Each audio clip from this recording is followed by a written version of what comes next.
This is Culture, Communication, and Brand Moments with Shelby Joe Long, the show that takes you around the world to share interviews with some of the most successful and relevant people on the planet, hear their stories, and get the most important business lessons they have learned on their road to success, and get exclusive advice on how to implement their success into your life and business. Culture, Communication, and Brand Moments is brought to you by the Strategic Advisor Board and your host, Shelby Joe Long.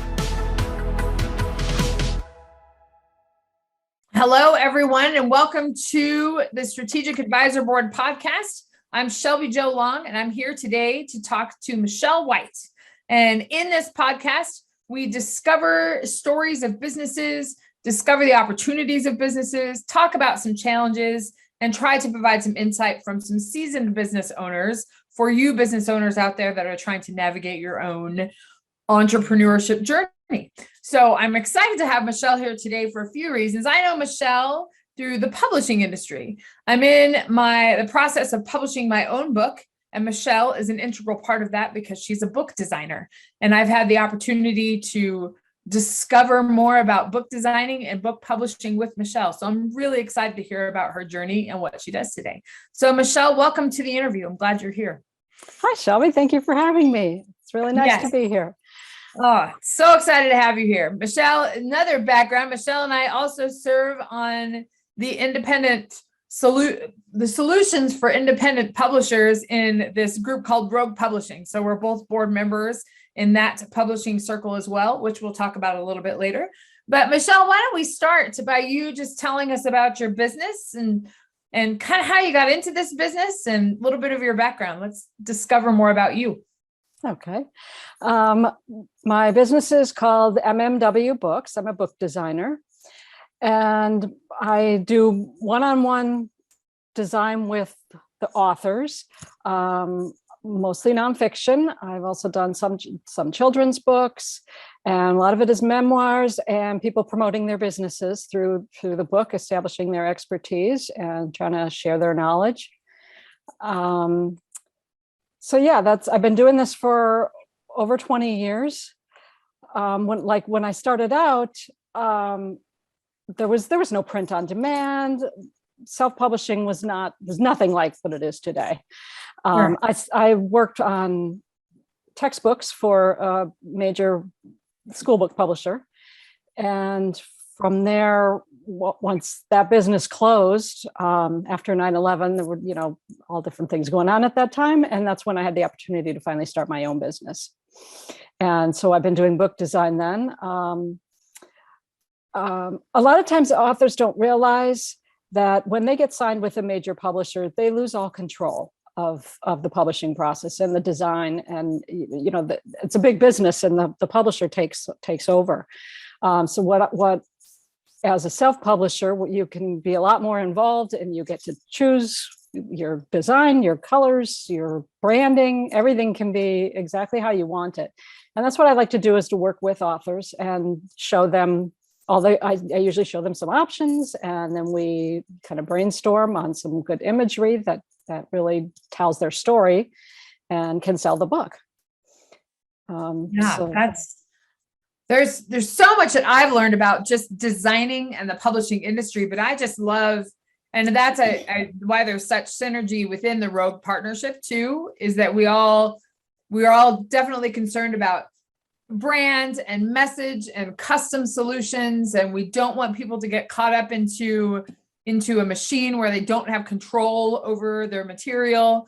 And I think that's such an important piece. And it's interesting, you talked about how you transitioned from this, not corporate necessarily, but was a corporate customer, and post 9/11, and then you get to do your own thing. So it's just something kind of tragic happened, and then something shut down, and then it kind of forced you to get into this own thing. But then maybe that helped you kind of discover one of your core values for your business. So yeah. Well, I mean, I had always wanted to start my own business ever since, when I had dropped out of college and was raising children at a very young age, struggled to make enough money to pay for daycare and pay the bills, and like a lot of young parents. and I read this article in Working Mother magazine. I don't know if they're still publishing, but this was, in the early 80s, about this new thing called desktop publishing. And I was so excited. This is perfect because it can tap into my creative and artistic side, and I can set up my own business at home. And, at that time, everybody didn't have a computer in their home. So that was a big step. And, so I started looking for a job that I could learn how to do it on the job. And so then it just progressed until I was able to. And then when that happened, it just like really opened the door for me to finally start my own, and having my own business has been wonderful for, it allowed me to do so many things and the freedom to make my choices and to serve the clients the way I like to, and to be with my family the way I want to. It allowed me to homeschool. It allowed me to go back to school, and get my degree and travel. My family lives in another state, so I could go and visit them and help out with my mom. She had a lot of years of illness. And, so it was really nice to have that kind of freedom. Absolutely. Absolutely. What you just said really resonates with me. The conversation I have frequently with my brother, we're in the sandwich generation, right? Like there's, in that time of business development, you have young kids, and then you also have aging parents. And so there's that tug and pull of what can I do? And a corporate environment is not really where I need to be, but this is a job that I can make those connections with and do it on your own. And I think that story definitely resonates with a lot of entrepreneurs. So it just allowed you to be in that space. Right. And I can just take my work with me and go work from there, and exactly. And now that I have grandchildren, it's kind of the same. I can go visit them or take an afternoon off if I need to help out my daughter with her kids. They live locally. My son and his family lives up in Wisconsin, so I can go visit there for a long time and work. Sure. It's great. Mm-hmm. That's awesome. Such a great entrepreneur story right there. Tell me what got you into the writing and the designing, because it's a lot more than I discovered. And I imagine that it's changed significantly over the past even 10, 15 years as everything has gone digital. So how a book actually looks, people are buying less paperback books today. So can you talk about that transition between the paper and the digital world and how design still plays into that? Well, design is always going to be a part of it because that's what sells the book. It's basically your label on the front of your package, whatever you're selling, your book cover is your label, and that needs to catch the eye so that really hasn't changed as far as the transition. Usually the ebook cover, the audio book cover, the book, they're all the same design in most cases. I mean, If you wanted them different, you could, but you want that recognizability. So you usually don't want to have different designs. I've had to learn how to do ebooks, and that's a challenge for me because it's technical. It's a whole different world than the creative. Because there's always a certain amount of technical stuff to learn any software, that I use for design, but that evolves with time, of course. So it has and it hasn't changed. The whole ebook angle is new, in the last 10 years, but I think hard copy books are still selling really good. People want that hand, especially now that you're on your device all day long, whether it's your computer, your phone, your tablet, people like to turn that off and go sit down with a book. I know I do, Me too. So I think there's still a market for printed books. I don't think that's going anywhere. For sure. Yeah. I don't think it is either. I'm definitely of that. I like to separate and hold a book in my hand, even though the Kindle is so easy, but it's nice to have that.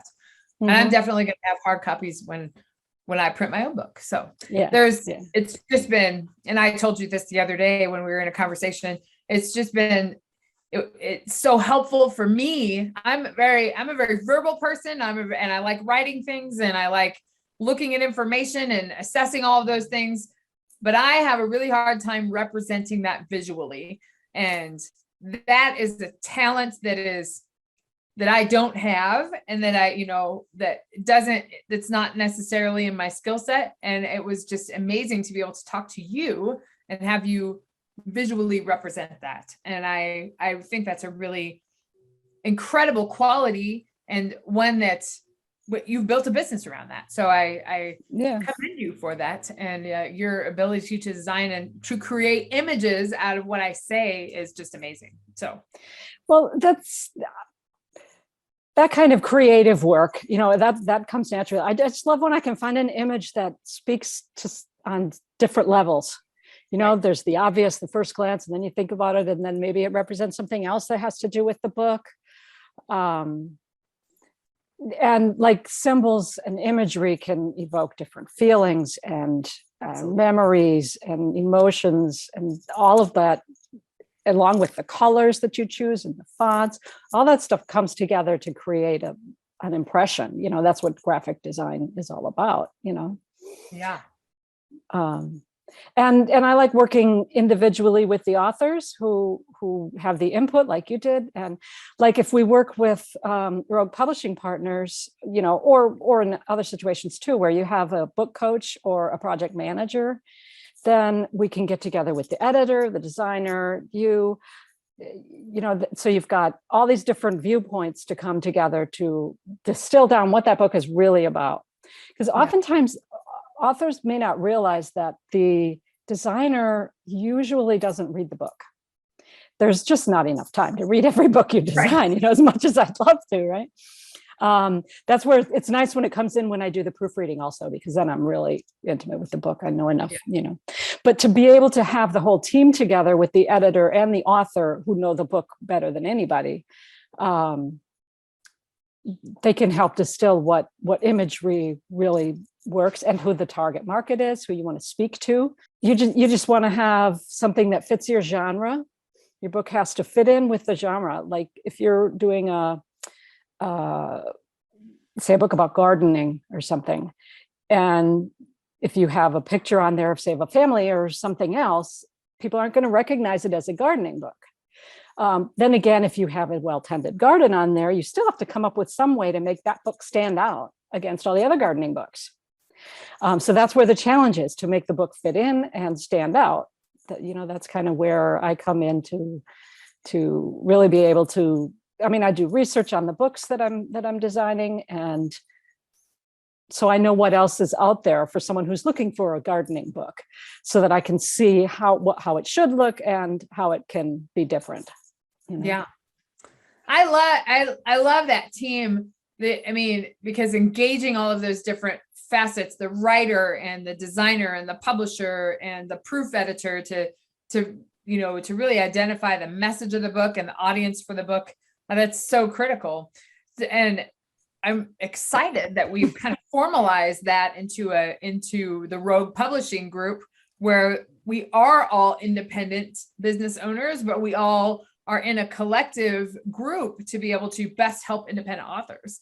So can you talk a little bit about that and how you fit into that? What it kind of sounds like it matches your approach. So I'm just excited to hear about what you feel about Rogue Publishing and a little bit about that. Well, I'm really excited to be part of it. It's huge. It really brings to the table everything that an author needs for getting their book out there. If they've never done it before, which is often the case with self-publishers, or even if they have, if you've gone through the process, you know that you've got to find a good editor, you've got to find a good designer, you've got to find all these different parts and organize them all so that when the designer starts, by the time they start, the editing has to be just about finished, and it's all a coordination of all that. And so now people can go to Rogue and they can either choose one service provider, like maybe you've already got an editor and you need a designer, or you haven't written the book yet, you need a ghostwriter. You can choose which service you want, or you can just have us put together a team that's best for your book, because we know who's expert from all of the partners that we have. We know who's really good at that type of book, and we can pick and choose and put together a really great team. And then we all work together and coordinate the timing and all the different aspects of the book that have to come together in order to get it out, from writing to PR and marketing and podcasts. We have all of that. We have all of that. And a Yeah. lot of our clients are business owners who are writing their book as a tool to get their expertise out there and to as both an advertisement and to create their brand and get their name out there and all these things. And so those people also need other business services, which is where SAB comes in, which is the Strategic Advisor Board that you are on, along with 9 other people, right? Right. So it's all connected with the business, and having all these business connections is huge. You know, it helps us serve our clients better. Oh, absolutely. I totally agree. I feel very much the same way about it. To pull all these pieces together in a partnership, a collective partnership where we can all benefit from it, but also best serve the clients. And I think the Rogue and the Strategic Advisor Board both are under that. So yeah, thanks to Jason. So that's a big influence in that. Well, let's ask about, I love all this conversation about your business, but can you talk about a challenge that you've had in growing your business and maybe how you've overcome it in your entrepreneurship journey? Well, you know, that kind of goes with what we were just talking about. For me, and I think a lot of creative professionals, we tend to work alone and we do our thing. And, you know, I like to get in the zone with the work that I'm doing. And, you know, you get into that flow where time flies and all of a sudden hours have gone by. You know, I just love that part. And I'm more of a loner. Being out there with other people, getting to know other people and that sort of thing is really hard for me. But as a business owner, you have to do that. You know, that's the only way you can sell anything. You can't make money alone, right? Right. So you gotta have a network. So that was the hardest thing. And it took a lot of years to build up a network of publishing professionals that I've worked with. Especially editors. I work hand in hand with editors a lot, you know, on all the different books that I work on. So yeah, that was the biggest challenge, and it's led to so many great connections. And so solving that has made the biggest difference in the world for me, you know, for my business. Yeah. And now being a part of partnership that can be at a place where you can pick and choose and where you can really focus on what you do well and you can really grow that part of your business. And I can have other people take care of some of the people person stuff that I'm not great with. You know? Oh, like you're better at that than you think, Michelle. You just might not like it as much as the design piece. Right. Yeah. No, I think that's a challenge that all entrepreneurs can be. It's a vulnerable place to be. And it's, you know, you're not creating relationships, you're creating relationships that feed your business. And it's different and it's scary to do that, but you've done it very successfully. So it's good. And I'm really excited to see where this Rogue partnership goes. I think there's nothing like it out there. And I think it's going to be a really great product. So yeah, I think it is. Well, great. Let's wrap up the interview. Is there any final thoughts? How can we find you? If, I have connections to you because within Rogue, so I can just, give you a call if I need your book services. But if people want to work with a book designer, how can they get a hold of you? How can they find you? You can find me at mmwbooks.com. Simple as that. And you can go to roguepublishingpartners.com, and there you can see all the wealth of providers that we have, to help you with whatever you need in your book, or to put together a team, or to just choose one thing that you need. So yeah, those are the easiest ways to find me. I'm also on LinkedIn and guru.com, Upwork, freelance websites like that. I'm listed on there, so you can see some reviews from clients that have, I've worked with through those apps, I guess. Sure.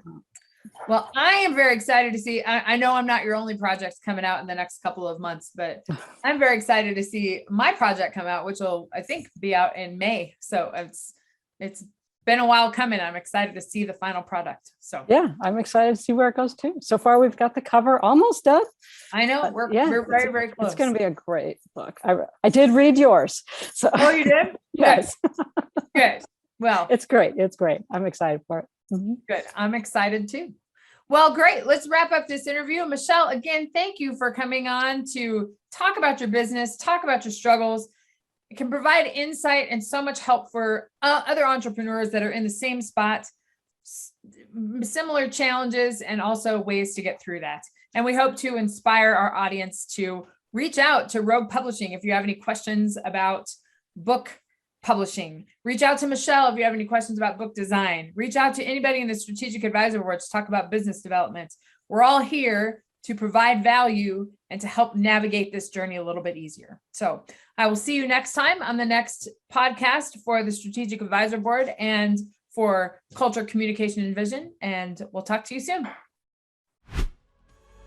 Thanks for listening to Culture, Communication, and Brand Moments with your host, Shelby Jo Long. Please leave your feedback and visit strategicadvisorboard.com to get the latest and greatest business advisement on the planet. Follow us on social media for updates, and we will see you on the next episode.